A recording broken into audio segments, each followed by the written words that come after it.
ময়ূরাক্ষীর জলে ভেসেছিল বিঘে বিঘে জমি, নিজেদের হাতেই বাঁধ মেরামতে ইব্রাহিমপুর। মুর্শিদাবাদের ভরতপুর থানার জাকনি গ্রামে ময়ূরাক্ষী নদীর বাঁধ ভেঙে এসেছিল বিপর্যয়। মাস দুয়েক আগের বন্যার ক্ষত এখনও শুকোয়নি। কয়েকশো বিঘা চাষের জমি ডুবে গিয়েছিল নদীর জলে। এবার সেই ক্ষতির পুনরাবৃত্তি ঠেকাতে নিজ উদ্যোগেই বাঁধ মেরামতে নেমে পড়লেন ইব্রাহিমপুর গ্রামের সাধারণ মানুষ।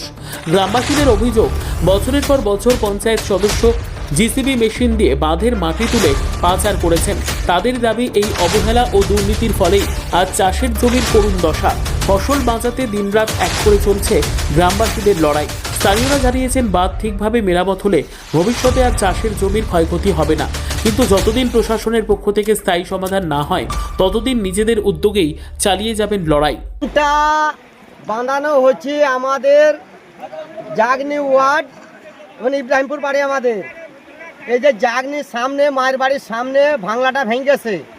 এই ভাঙলাটা এইখানে কাফারুল যে মেম্বার আছে, এই বছর অন্তর বছর এইখানে মাটি তুলেছে। ও মাটি বিক্রি করেছে কালীবাড়ি, বিন্দারপুর এবং শটডাঙ্গা, এবার হরিচন্দ্রপুর, এবার বরপুকুর। এই চারটি গ্রাম মিলে কাফারুল যে মেম্বার দাঁড়াইছে, ওই মেম্বার দুটো জিসিবি লাগিয়ে এইখান থেকে মাটি কেটে মাটি বিক্রি করেছে কাফারুল মেম্বার।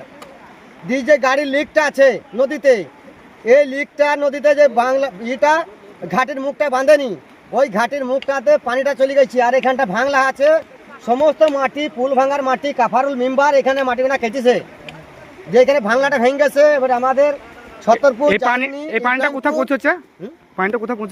পানিটা পৌঁছাচ্ছি যে ইব্রাহিমপুর মাঠ দিয়ে, যে একবারে ইয়াতে আঙ্গারপুর পৌঁছাচ্ছি, আঙ্গারপুরে মাঠগুলা পর্যন্ত ডুবেছি। আপনাদের কি কি করতেছে?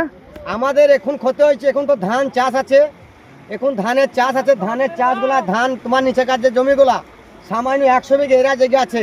আর সমস্ত মাঠটা এই ভাঙলার পানিতে যাই ডুবে গেছি। আপনারা তাহলে কি চাচ্ছেন এখানে? আমরা চাচ্ছি যে আমাদের এই পুলটা যদি ভালো করে কেউ বাঁধে টান্ধে দেয়, তাইলে পরে আমাদের একটু উন্নয়নের মুখ দেখা যায়। এই পুলটা একটু আটকে দেন আমাদের, তাইলে পরে আমাদের ধান টান সব জমিতে হবে।